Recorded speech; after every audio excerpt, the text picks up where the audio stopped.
Okay, it's time to prepare to put strings on. And with this type of bridge, it's the pull through. You pull the strings through instead of using the pegs that go in holes up here. You have to protect the finish in this area so you don't get strings slapping down on there and scratching the finish. The best way to do that is you take a piece of card paper, put it on there, and take your finger and press with a little bit of force around the very edge of the paper until it makes somewhat of an impression on there so that you can see where to cut. I don't know if you can see that. Where's it? It's not focused. Oh yeah, you can see it right there. So that's where you cut the paper to fit it on the around the bridge. Just like any good cooking show.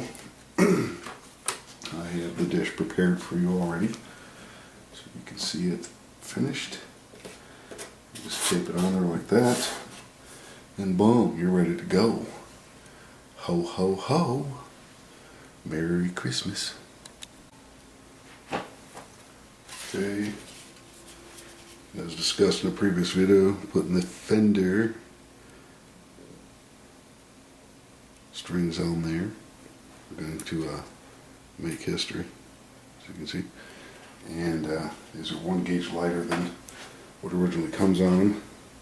One thing I like to do is hold the string, kind of let it relax. I don't know if you can see that. Let's see if we can find it right there. You can see a little slight kink right there. I like to take and gently bend the kink out as much as possible to make it straight, so that when I hold the string straight up and down, it has no bends in it. And there's another one right here. It helps with the stretching of the strings. There's a little one right here. If there's any in it, typically it happens only in the bigger strings. And also on this type of bridge, it's good to put a little bend in the end of the string to help it to go up through the bridge like this. I'm not blocking it, I think I am. Try it this way so it goes up through the bridge easier. And you gently pull it on through.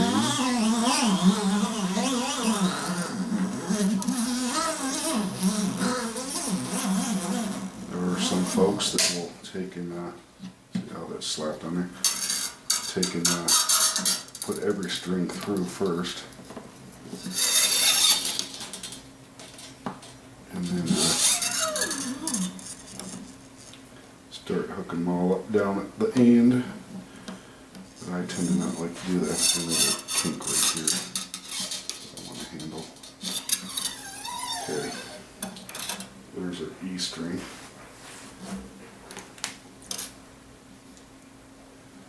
And also, there's another little kink. So when you relax it, you see little bends in it. Then, what do you call it? You can take those bends out and it helps the stretching of the string. Okay, once you get some tension on it, I'll show you what to do here in a minute. I'm going to go ahead and kill this. Get some tension on the string, slight tension, not a whole bunch. I'm not going to bring it up to pitch, so just hold on. Okay, just a little note. I didn't shave the bridge down, or the bridge saddle down at all. I did clean it up and shave it back this way a little bit because of my intonation being kind of whack, but I didn't want to go too far because the bridge has settled. It used to be bulged really bad in the middle. Oops. Across here, but with the strings off it and adjusting little by little, I'm just snugging up the tension bar in there, which is on Breedloves. I have, say this is the bridge right here. That's the bridge saddle. Strings come up over a bridge saddle like that. Let's draw the rest of the guitar here. Underneath here, this would be the sound hole right here. Underneath the saddle and the bridge is a little block with another block that has a dowel that goes to another block in this area of the guitar, and it has a tension screw in here that when you tighten it up, it makes the bridge go down here and up here. It's designed as a support so that the bridge doesn't have as much tendency to do this, so it just is supposed to support it. But with the tension off, if I just snug it up a little bit, and it did loosen up every time after I snugged it up, you can actually bring the bridge back. I don't know if that happens just when there's not this unit in here, but whatever the case, that's what I did, and that's why I didn't adjust this, because the action, which was high when I first cut the strings off, higher than I like it anyway, may have come down because of the resettling of this. So with that, we'll back this up a little bit, and really going to try to spare you my bedhead this morning. I haven't been in the shower yet. I'm just on the Jones to get these strings on here. What you want to do, maybe I should readjust this picture here. Be right back. Okay, when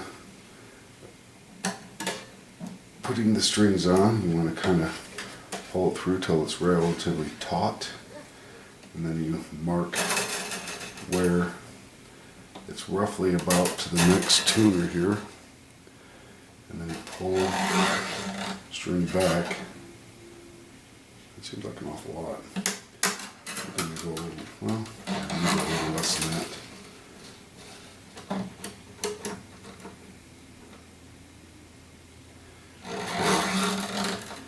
That was a little too far. A little bit too far, I think. And that's where you're going to put the string. You bend it up like that. And then what do I do with my little gizmo down here? I think you do got the blade head in it.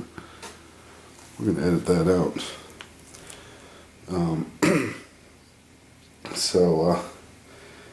Yes, grab a little gizmo here. I don't have a power one. And what you want to do is turn it so that the string is going to draw to the inside. So you get it there. So I've never met a guitar that had the strings wrapped around the outside.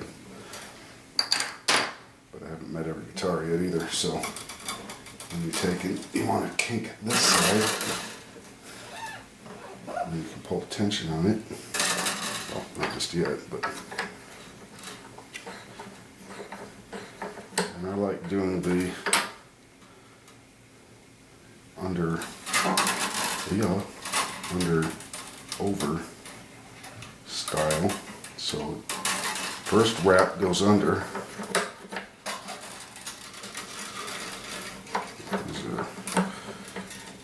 And I try to hold it nice and tight with these fingers right here to help the wrapping start to wrap.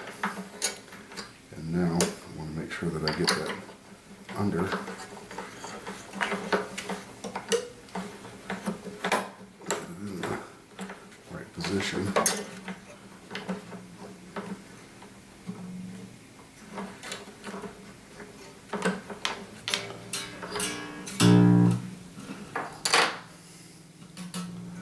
As you can see so far, that definitely is not tension.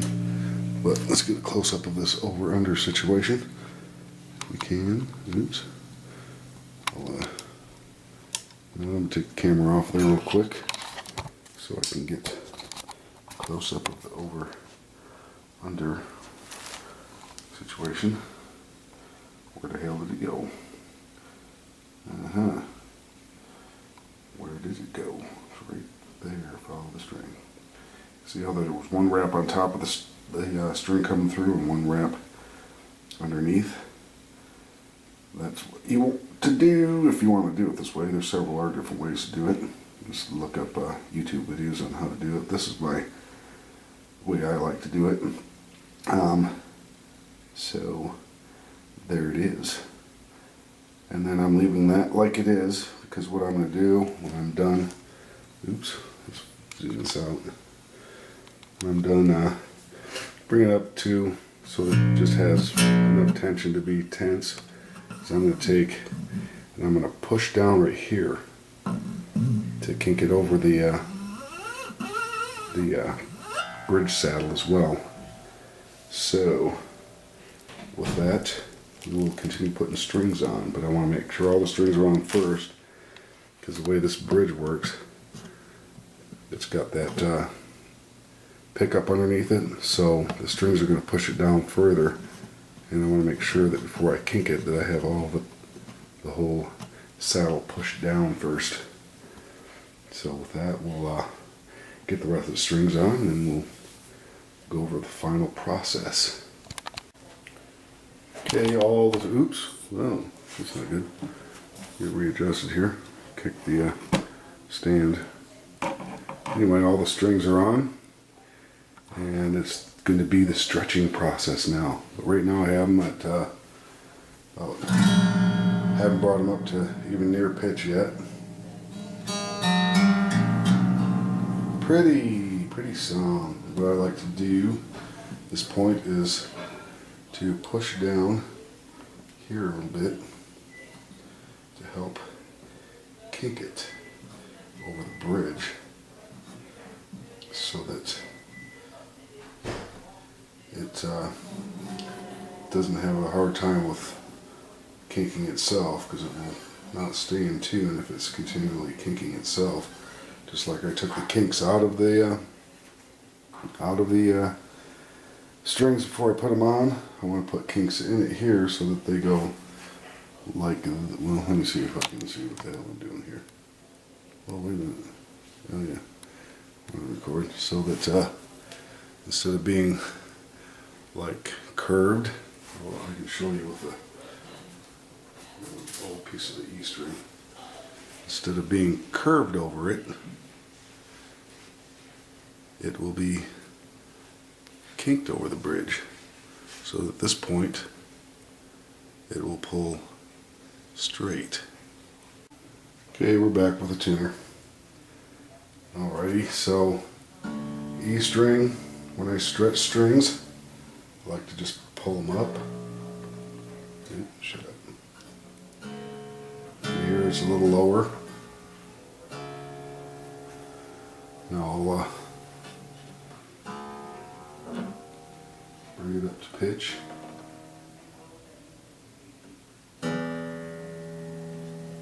Right there, it's a little sharp, but we still have to stretch it some more.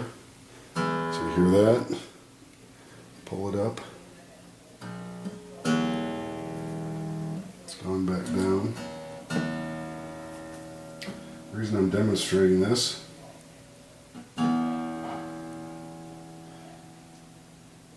because I've seen a lot of people pull their string up and then slap down onto the frets. I don't like doing that. I don't want to damage the frets, especially with having just done a nice fret job on it. Alrighty then, it's time to check the relief. Well, I'll leave this out like this first because I want to explain something. One thing that I like to do is I use my capo on the first fret. I like to get the capo as close to the edge of, or right on the top of the edge right on top of the fret. So that when I'm pushing down on it, I can use a string again to illustrate that. And it's not pushing pushing down here and making it go up like that. I want to push it down so that it's pressed down and coming straight off the fret when I do this. And then we're going to start with 0.254, which is what Fender Strats are set at. I'm going to gently I'm not going to push down on the guitar, I'm going to push down on our pinch between the dealio here, the strap holder and fretboard. I'm going to pinch it, and then right about here, that looks pretty good right there. Do the top. Remember, I'm not putting any pressure on it at all. That's pretty good there too. Hello, it's another day. Breedolov's been done for a few days.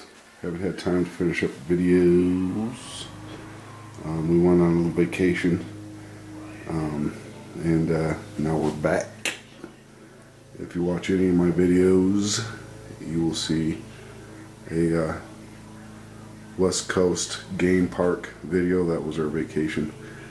A little break from the norm. Anyway, it's turned out beautiful. After I stopped filming off camera, I went ahead and did adjust a little bit on the neck, just a tiny bit as far as the relief goes, and I adjusted the nut, mostly on the high end here, the G, B, and high E. Didn't really do a whole bunch with the low end. It seems to be pretty good, pretty consistent from the D up. So anyway, with that, I'm going to reset the camera up and give a demonstration of how it plays now and how it sounds.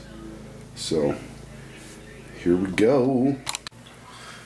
Okay, I'm way up here somewhere. I wanted to get the guitar in the picture, not me. The guitar is what we're talking about, not what I need to do about this. Anyway, so here we are. I'm going to play some open chords just to demonstrate the playability. There's a G, in case you don't recognize it. Little D, A major, oops. I don't play A's like that very often. 3 fingers. I usually do it like this.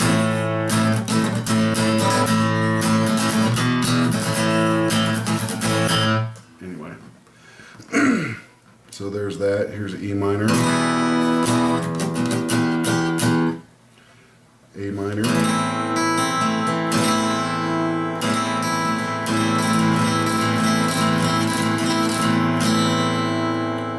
I'm annoying you, just let me know. Anyway, a little C action. A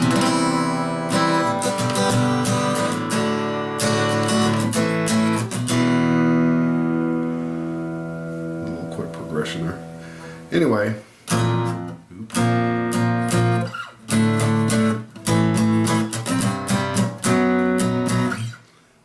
So there we go. All better. My daughter has test drove it. She's not here now. I wanted her to demonstrate it herself on camera, but she is not present. She did play it and liked the way it played compared to the way it played before. So this project is complete, except for one thing that I'm not going to film, but I do want to get a pick guard to put down here. And then I may even want to make something that goes back here as a permanent protector for when I change strings. But there it is. $200 and some work. And by the way, I do like the keys very much. I like that gear ratio. It allows me to really just kind of fine tune it. It is to the point where you really have to be careful how far you're turning it. But and going from one guitar to another is kind of tough sometimes. Because I believe my 12-string Breedlove is 14-1. This is 18-1. So yeah. Anyway, thanks for watching if you did. And if you didn't, you'll never know that you didn't. And you won't hear me say thank you. So, toodles, noodles.